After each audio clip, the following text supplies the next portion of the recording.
শ্রী শ্রী ঠাকুরকে প্রণাম জানিয়ে শ্রী শ্রী রামকৃষ্ণ কথামৃত থেকে পাঠ করছি প্রথম কণ্ঠের প্রথম পরিচ্ছেদের একটি অংশ। আজ ঠাকুর শ্রীরামকৃষ্ণ মহানন্দে আছেন। দক্ষিণেশ্বর কালীবাড়িতে নরেন্দ্র আসিয়াছেন, আরও কয়েকটি অন্তরঙ্গ আছেন। নরেন্দ্র ঠাকুরবাড়িতে আসিয়া স্নান করিয়া প্রসাদ পাইয়াছেন। আজ আশ্বিন শুক্লা চতুর্থী তিথি 16ই অক্টোবর 1882 সোমবার। আগামী বৃহস্পতিবার সপ্তমী তিথিতে শ্রী শ্রী দুর্গা পূজা। ঠাকুর শ্রীরামকৃষ্ণের কাছে রাখাল, রামলাল ও হাজরা আছেন। নরেন্দ্রের সঙ্গে আর দু একটি ব্রহ্মজ্ঞানী ছোকরা আসিয়াছেন। আজ মাস্টারও আসিয়াছেন। নরেন্দ্র ঠাকুরের কাছেই আহার করিলেন। আহারান্তে ঠাকুর শ্রীরামকৃষ্ণ তাহার ঘরের মেঝেতে বিছানা করিয়া দিতে বলিলেন। নরেন্দ্র আদি ভক্তেরা বিশেষত নরেন্দ্র বিশ্রাম করিবেন। মাদুরের উপর লেপ ও বালিশ পাতা হইয়াছে। ঠাকুরও বালকের ন্যায় নরেন্দ্রের কাছে বিছানায় বসিলেন।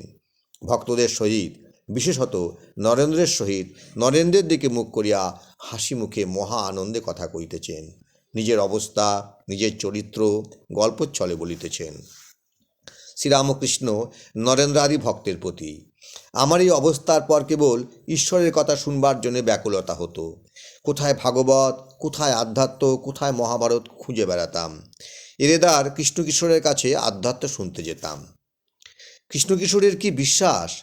বৃন্দাবনে গেছিল, সেখানে একদিন জলতৃষ্ণা পেয়েছিল। কুয়ার কাছে গিয়ে দেখে একজন দাঁড়িয়ে রয়েছে। জিজ্ঞাসা করাতে সে বললে, আমি নিজ জাতি, আপনি ব্রাহ্মণ, কেমন করে আপনার জল তুলে দেব? কৃষ্ণকিশোর বললে, তুই বল শিব। শিব শিব বললেই তুই শুদ্ধ হয়ে যাবি। সে শিব শিব বলে জল তুলে দিলে। অমন আচারী ব্রাহ্মণ সেই জল খেলে! কি বিশ্বাস! এরেদার ঘাটে একটি সাধু এসেছিল।